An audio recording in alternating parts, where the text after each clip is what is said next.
이 시간 축복의 인사 함께 나누도록 하겠습니다. 우리 주변을 둘러보시면서 힘차게 인사하도록 하겠습니다. 참 잘 오셨습니다. 네, 참 잘 오셨습니다. 참 잘 오셨습니다. 우리 한 번 더 인사하겠습니다. 주 안에서 사랑하고 축복합니다. 주 안에서 사랑하고 축복합니다. 네, 기도하겠습니다. 사랑의 주님, 감사합니다.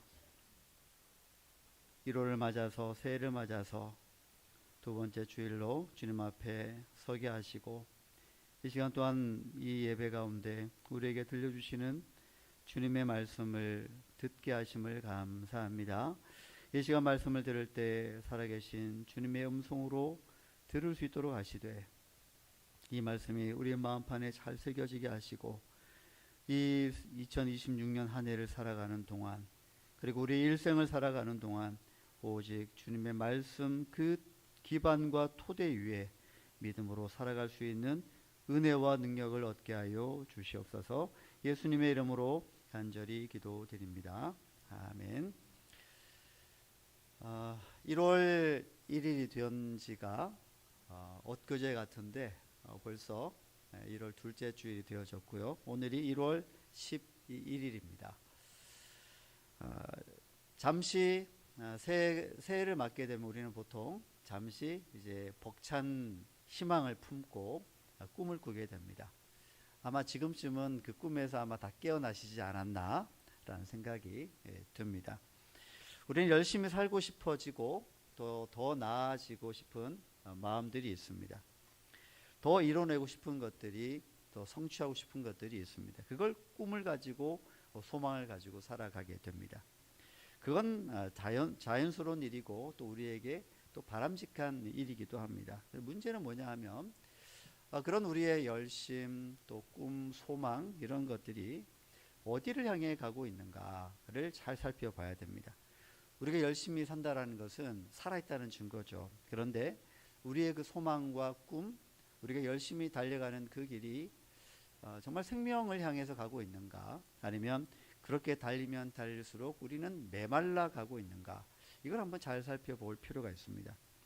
자, 오늘 함께 읽었던 전도서 2장 22절에서 26절 말씀은 자칫 이 말씀을 오해한다면 열심히 살아보려고 하는 이 새해 이 두 번째 주일에 이 첫걸음에 우리의 삶에 뭔가 좀 찬물을 끼얹는 듯한 느낌을 줄 수도 있습니다. 하지만 그 의미는 전혀 아닙니다. 전혀 반대의 의미를 가지고 있습니다. 찬물을 끼얹고자 하는 게 아니라 오히려 그 방향을 더욱더 공고히 만들어주는 그런 말씀이라 여겨집니다. 22절에서 이렇게 전도자는 말합니다. 사람이 해 아래에서 행하는 모든 수고와 마음에 애쓰는 것이 무슨 소득이 있겠는가? 있다는 말입니까? 없다는 얘기입니까? 없다는 얘기죠. 우리가 그렇게 애를 써도 결국 얻는 게 뭐가 있겠는가라고 하는 그런 의미로 들려집니다. 그리고 이어서 오늘 본문 23절 말씀을 보게 되면, 사람이 아무리 낮에 애를 쓰고 수고를 하여도 밤에는 어떤 상태가 되느냐, 마음의 근심이 떠나지 않는다라고 하는 고백을 하고 있습니다. 우리가 이렇게 살고 싶어서 살겠는가? 아니죠. 우리의 노력만으로는 완전한 만족을 얻기가 어렵다라고 하는 우리의 현실을 그대로 보여주고 있는 전도자의 지혜의 말씀이라 여겨집니다.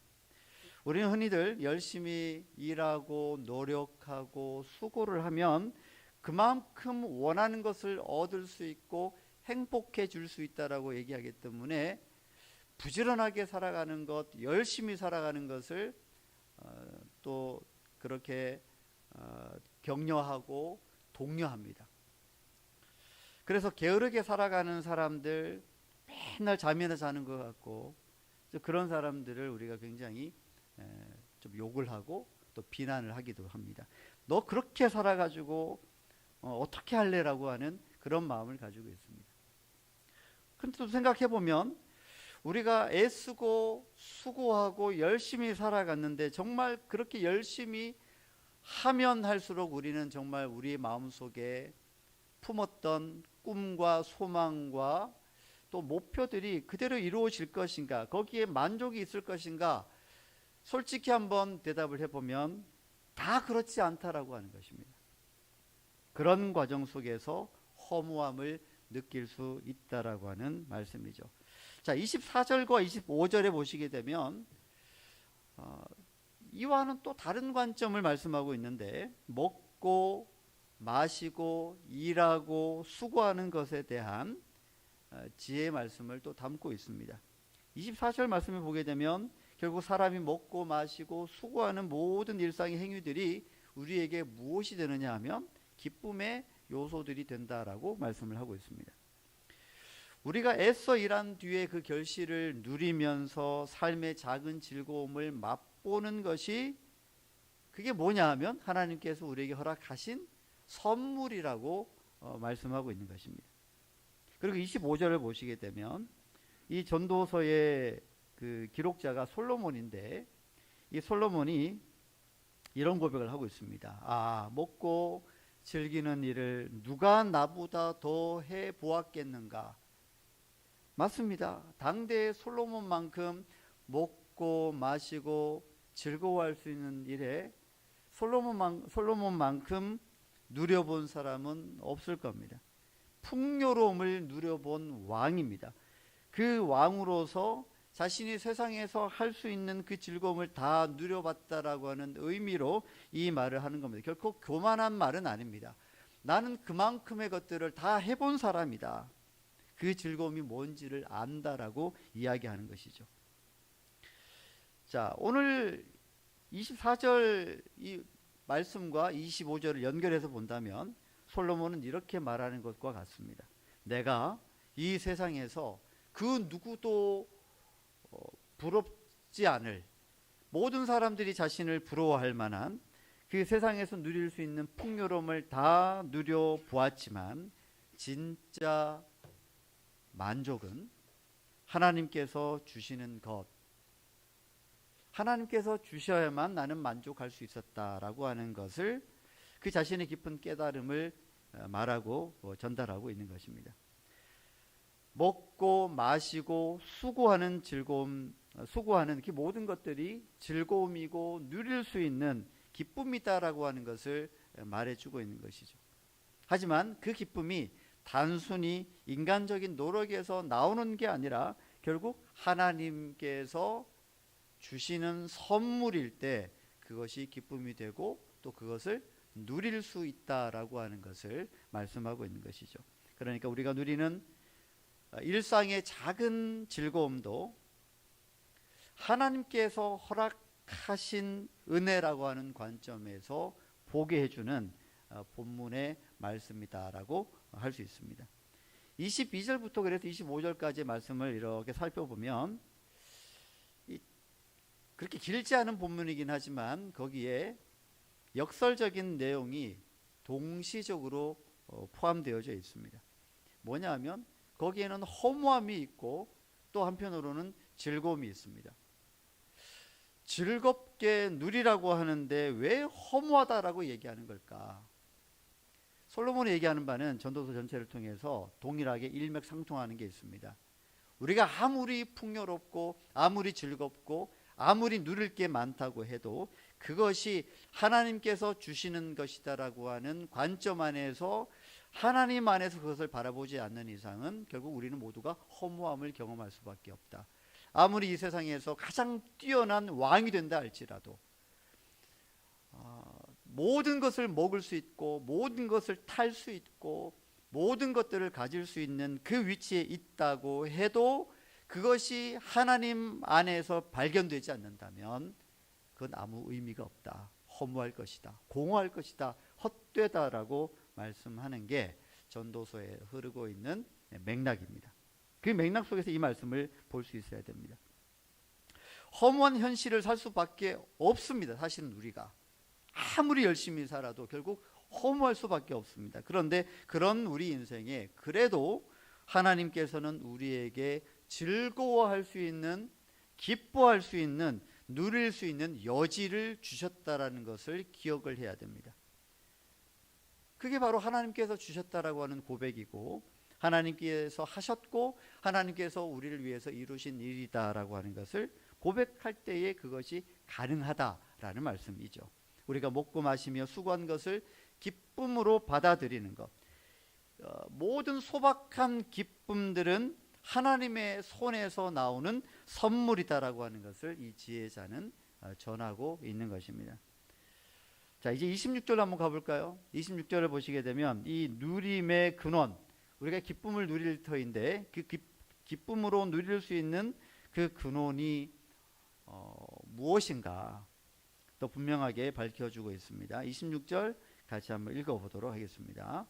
하나님은 그가 기뻐하시는 자에게는 지혜와 지식과 희락을 주시나 죄인에게는 노고를 주시고 그가 모아 쌓게 하사 하나님을 기뻐하는 자에게 그가 주게 하시지만 이것도 헛되어 바람을 잡는 것이로다. 아멘.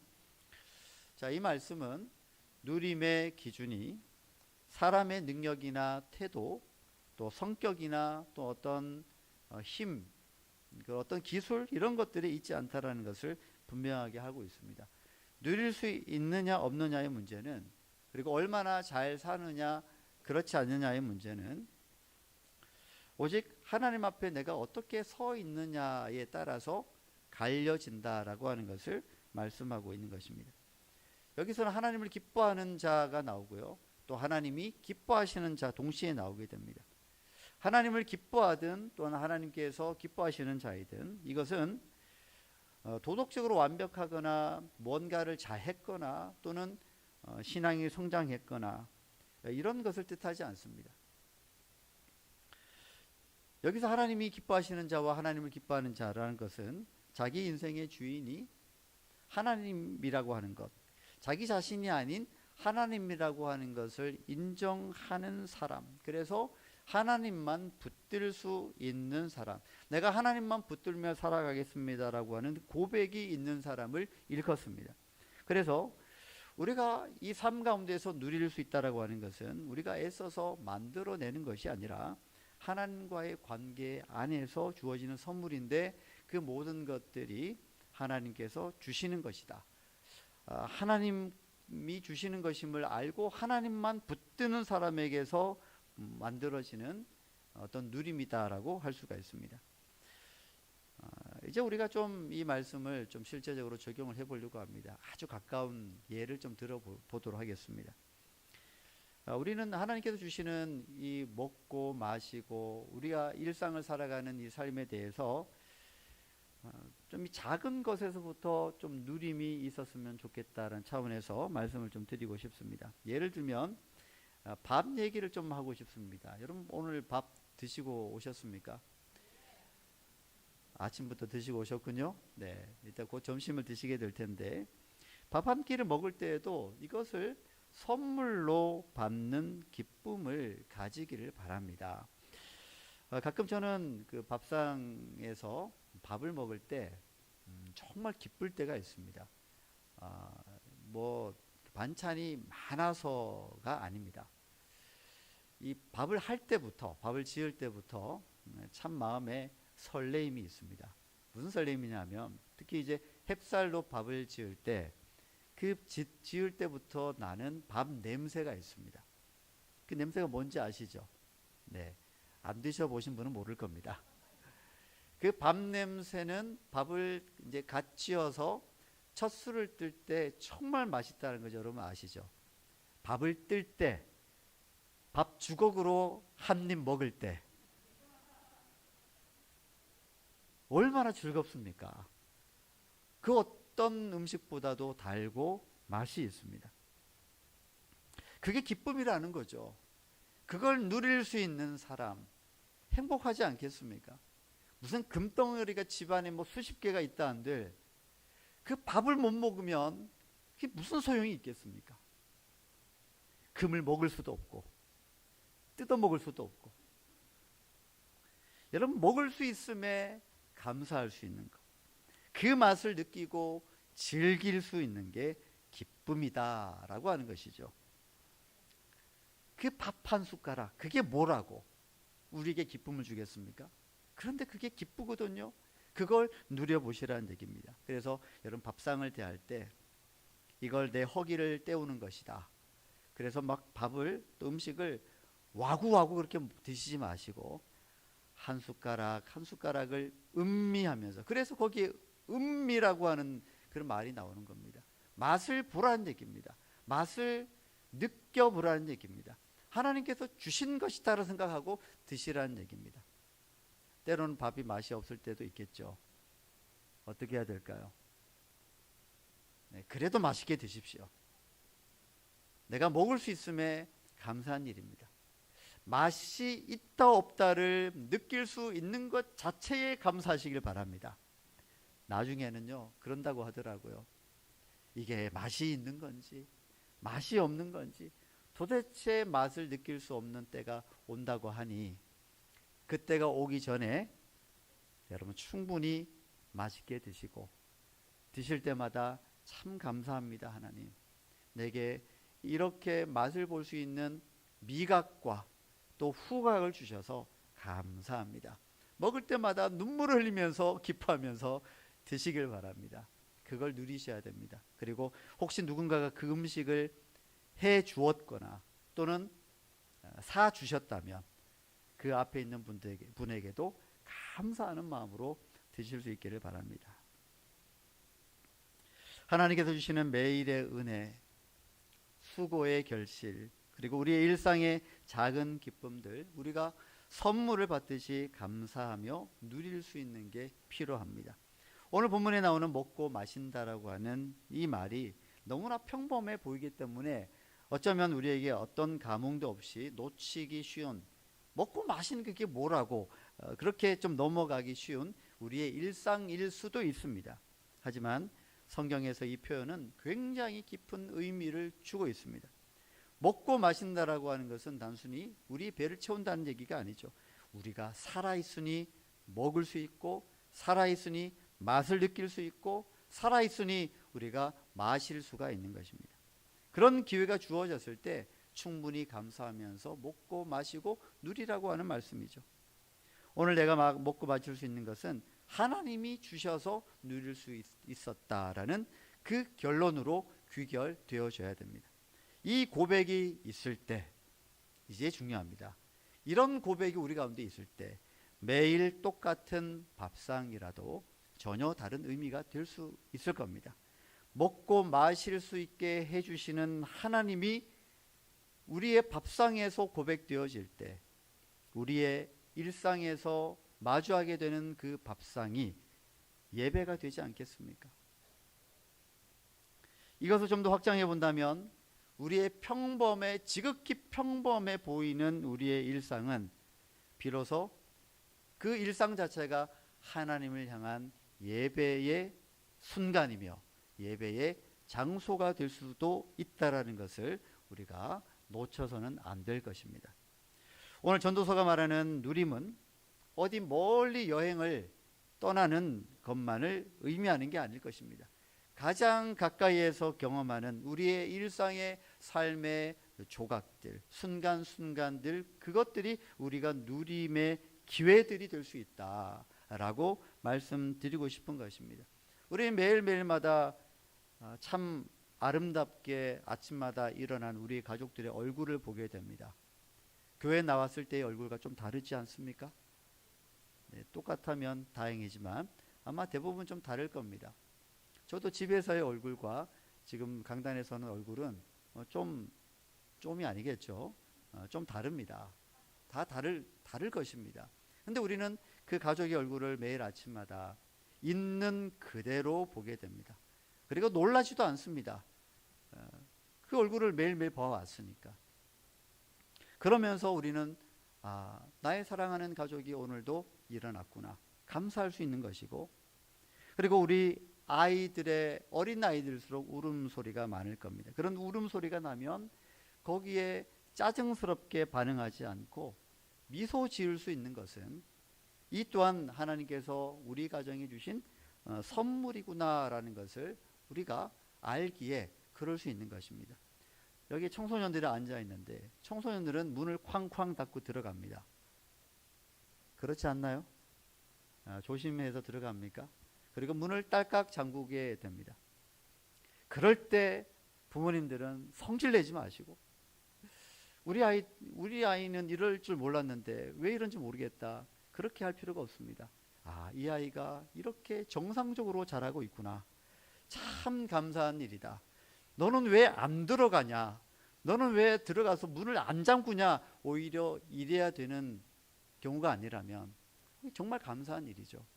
이 아이가 하나님의 은혜 가운데서 정상적으로 자라고 있구나, 감사하다.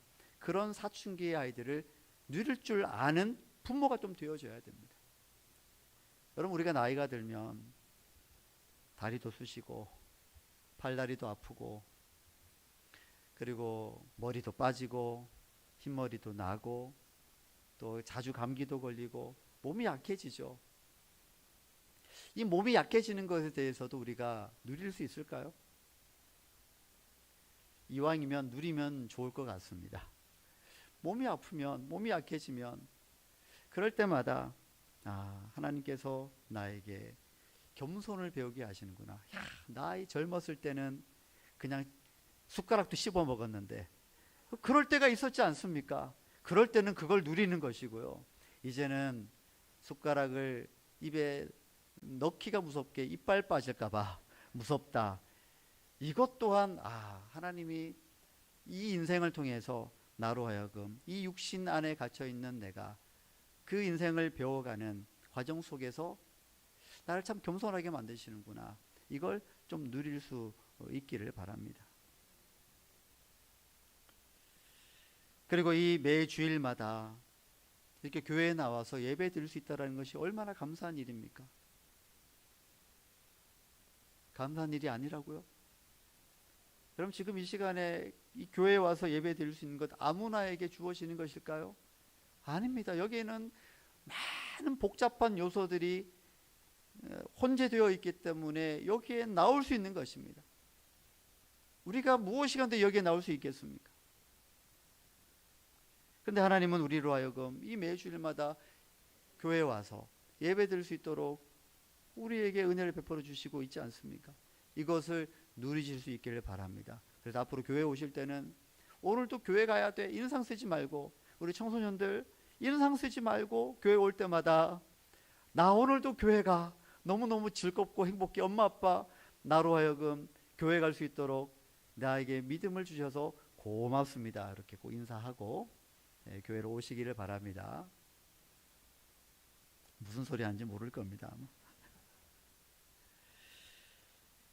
오늘 전도서가 우리에게 가르치는 바, 우리의 수고 또 우리의 노력, 그 모든 것들이 하나님 안에 있을 때 그것이 누림이 될 수 있고 가치가 있을 수 있고, 그것 때문에 우리가 감사하며 살아갈 수 있다는 것을 오늘 이 말씀을 통해서 우리가 배우고 들었습니다.